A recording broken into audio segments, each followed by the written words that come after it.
Hi, everybody. This is Silvio Canto in Dallas, Texas on Friday, February the 6th. And welcome to our commentary. I guess everybody's getting ready for the Super Bowl. I haven't really thought about, I haven't made a pick yet. I'll try to think about that over the weekend and try to tell you before Sunday's game. They're two very good teams, two, two young quarterbacks with a lot of promise. So I think anything can happen since I'm not a fan of either team. In other words, I just like to watch a good game when it's like this. That's what I'm hoping for. Just a good, exciting game, not a blowout or something where you kind of lose interest in the third quarter because it's a blowout. So let's hope that it's an exciting game. I think it's going to be because of these quarterbacks, these young quarterbacks, who I think are going to keep the fans in the game all the way. And may the best team win. As I said, I haven't picked one yet. I will before Sunday's podcast. But right now, I haven't really thought about it because I don't know. I'm not sure who to pick. I'm going to have to flip a coin and say, who should I pick? Because they're both good young teams, exciting teams that I think will make the game exciting. I'm not excited about the halftime show. I have to tell you that up front. I think the NFL is going a little too far when you have a guy like Bad Bunny with his reputation doing the halftime show. Look, I'm not knocking the guy's talents. I'm sure he's very talented and he sells a lot of records and he's very popular and all that kind of stuff, and that's fine with me. But I like to see I mean, I kind of like a halftime show that is more traditional, that is more of something that I think speaks to the whole country rather than a halftime show that is appealing to a small segment, not maybe not small, but only one segment of the country. I think you got to remember that a lot of people are watching, not just young people. And Bad Bunny has a reputation for being a little bit controversial. Now, I hope the NFL had a chat with him and said, "Hey, Bad Bunny, keep your politics out of this. This is the halftime show. This is not the Grammys or whatever." Well, we'll see. We'll see what's going to happen.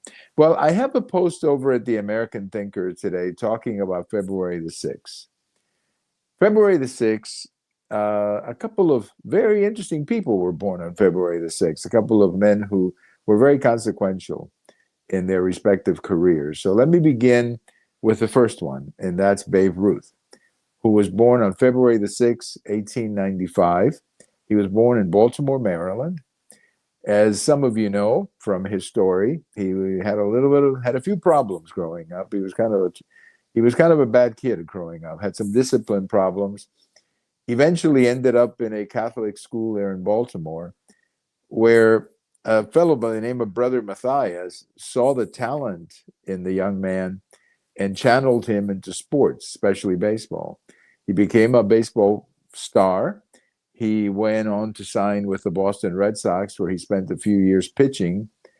And then he was traded to the Yankees in one of the most controversial trades in baseball history.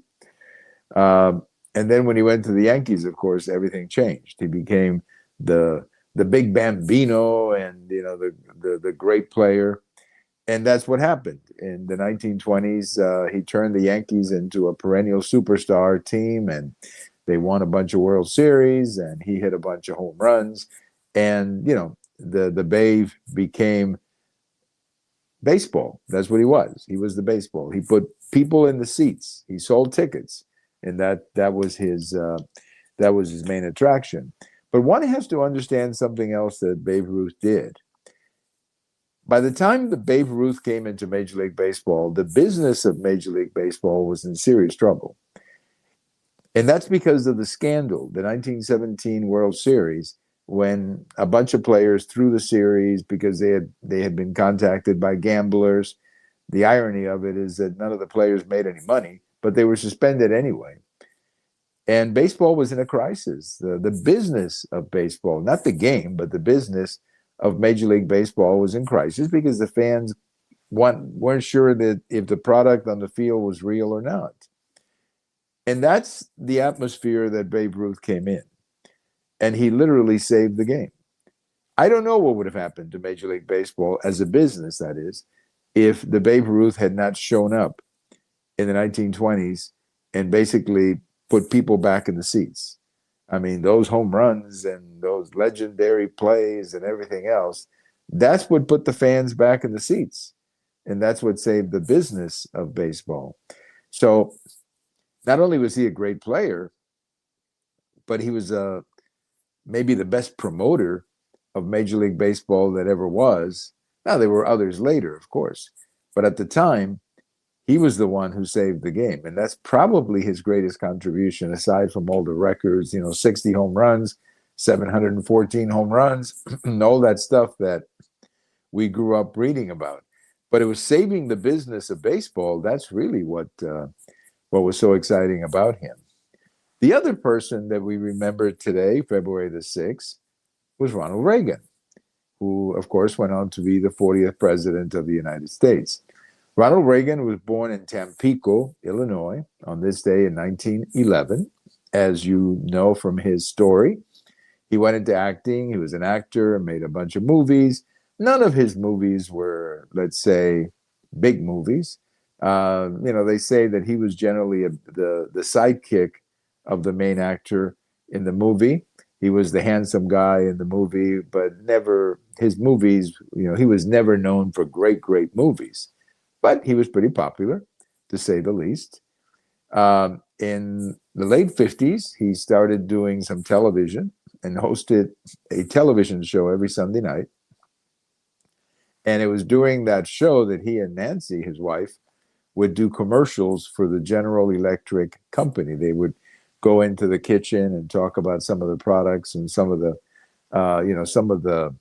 let's say, equipment that ladies would use in the kitchen back then. So, they were a very popular couple, but, that was it. He was primarily in the movies.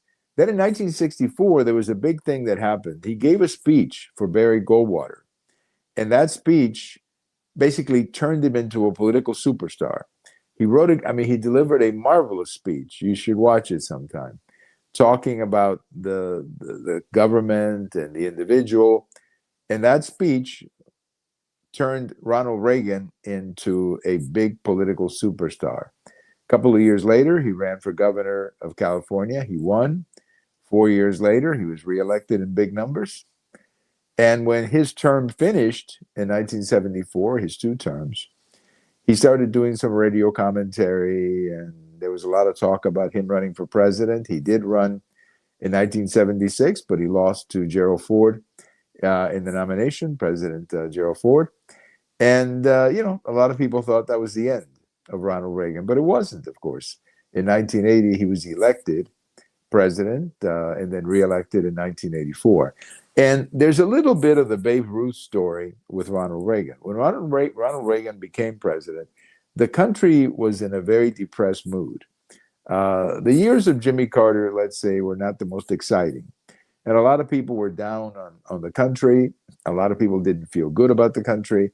And that's where Reagan's personality came in.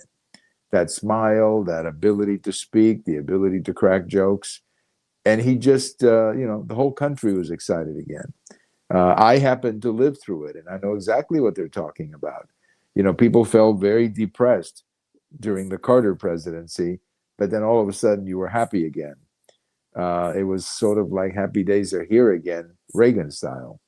And he had very 2 successful terms. He left the presidency in 1989, moved to California, where, he was pretty much in retirement, didn't get too active, made a few appearances here and there after that. And then, of course, he passed away in 2004. And I think you can see in that funeral how much affection the American people had for Ronald Reagan. So we remember today a couple of people who were born on this day, who were stars in different activities, but nevertheless contributed a great deal to the country. Babe Ruth by playing baseball, and Ronald Reagan, of course, by being a great president. So the post is over at the American Thinker if you want to check it out. And all I can tell you is that a couple of big names were born on this day in February the 6th. And I sometimes wonder what kind of message was God sending when he would have these two people share the same birthday? I don't know. I guess only God knows that. But what a cool thing it is to remember these two people on February the 6th. Thank you for listening. Have a great weekend. And as I said, I haven't decided yet who's going to win the Super Bowl. I got to think about that, but I'll let you know sometime later. Thank you and have a great weekend. And thank you for listening. Bye-bye, everybody.